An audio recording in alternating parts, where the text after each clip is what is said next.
Hello and welcome to Bite Size History, History of the United Kingdom, brought to you by AI Cast.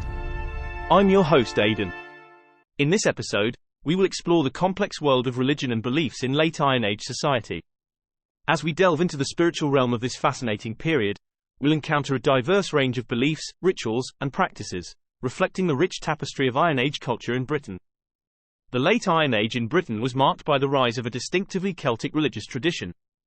While our understanding of this tradition is limited due to the scarcity of written records, the archaeological evidence provides valuable insights into the beliefs and practices of the people who inhabited Britain during this time. The Celtic pantheon was home to a multitude of gods and goddesses, many of whom were closely associated with the natural world. Rivers, springs, mountains, forests, and animals were all seen as manifestations of divine power, and many of the deities venerated by the Iron Age Britons were directly linked to these natural features. For example, the goddess Sulis, who was worshipped at the sacred hot springs of Bath, was believed to be the embodiment of the healing powers of the water, while the god Nodens, who was associated with the River Severn, was believed to control the flow of the river and the fertility of the surrounding land. Celtic deities often had overlapping roles and functions, and their attributes and associations could vary greatly from one region to another. Some gods, such as Lugh and Belinos, were considered to be solar deities, while others, such as the moon goddesses Arianrhod and Rhiannon, were associated with the lunar cycle. The gods of the Celtic pantheon were also associated with various aspects of human life, from fertility and agriculture to war and death. The Iron Age Britons were known to venerate their gods through various forms of ritual and ceremonial practice. These rituals often involved the use of sacred spaces and natural features, such as springs, groves, and hilltops, as well as the construction of elaborate sanctuaries and temples. The remains of these sacred sites can still be found throughout Britain today, bearing witness to the rich religious life of the Iron Age people. The Druids played a central role in the religious life of the late Iron Age. These highly respected figures were believed to possess great wisdom and knowledge, and they were responsible for guiding the spiritual and social lives of their communities.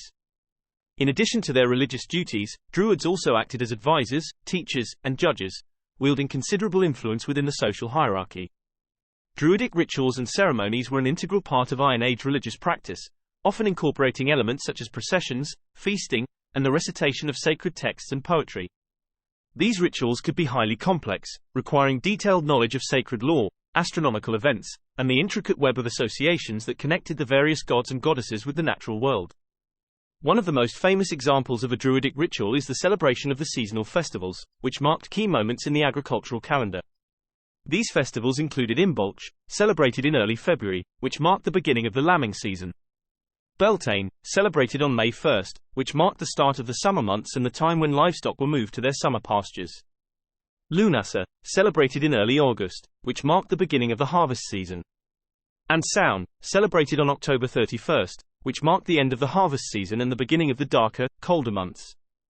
During these seasonal celebrations, Druids would lead their communities in rituals designed to honor the gods and goddesses and secure their blessings for the coming season. These rituals often involved offerings of food, drink, and other valuable items, which were presented at sacred sites or deposited in bodies of water as gifts to the deities. In some cases, these offerings were accompanied by animal or even human sacrifices, as the Iron Age Britons believed that the gods demanded the ultimate gift of life in exchange for their blessings. Another important aspect of Iron Age religious practice was the veneration of ancestors. The people of this period believed that the spirits of their ancestors continued to exist after death, and they held rituals and ceremonies to honor these spirits and seek their guidance and protection. Ancestor worship was closely linked to the concept of the otherworld, a parallel realm inhabited by spirits, gods, and supernatural beings, which could be accessed through certain natural features, such as burial mounds, caves, and bodies of water. Divination played a key role in the religious life of the late Iron Age Britons, as they sought to interpret the will of the gods and gain insight into the future. Various methods of divination were practiced during this period, including the examination of animal entrails, the casting of lots, and the interpretation of natural phenomena, such as the flight patterns of birds or the appearance of unusual cloud formations. Druids were particularly skilled in the art of divination and were believed to possess the ability to communicate with the gods and spirits of the otherworld. Through their divinatory practices, they were able to gain insights into the workings of the cosmos and provide guidance to their communities in times of uncertainty and crisis. The arrival of the Romans in Britain in the 1st century AD brought significant changes to the religious landscape of the island. While the Romans initially adopted a policy of religious tolerance, allowing the native Britons to continue the traditional practices, over time the influence of Roman culture and religion began to permeate Iron Age society. Many of the Celtic gods and goddesses were syncretized with their Roman counterparts, resulting in the emergence of hybrid deities that combined aspects of both traditions. For example, the goddess Sulis was identified with the Roman goddess Minerva, leading to the creation of the combined deity Sulis Minerva, who was worshipped at the sacred hot springs of Bath. Similarly, the god Nodens was syncretized with the Roman god Mars, leading to the worship of Mars Nodens at his temple in Lydney Park, Gloucestershire. Despite the gradual Romanization of British religious life, the late Iron Age belief system continued to exert a powerful influence on the spiritual landscape of the island. Druidic practices and the veneration of Celtic gods and goddesses persisted in some regions, even as Christianity began to take root in the later years of Roman rule. The complex tapestry of religious beliefs and practices that characterized Iron Age Britain offers a fascinating glimpse into the spiritual world of a people whose lives were intimately connected to the natural world and the forces that shaped it. In conclusion, the religion and beliefs of late Iron Age society in Britain were diverse and deeply rooted in the natural world, reflecting a profound connection between the people and their environment.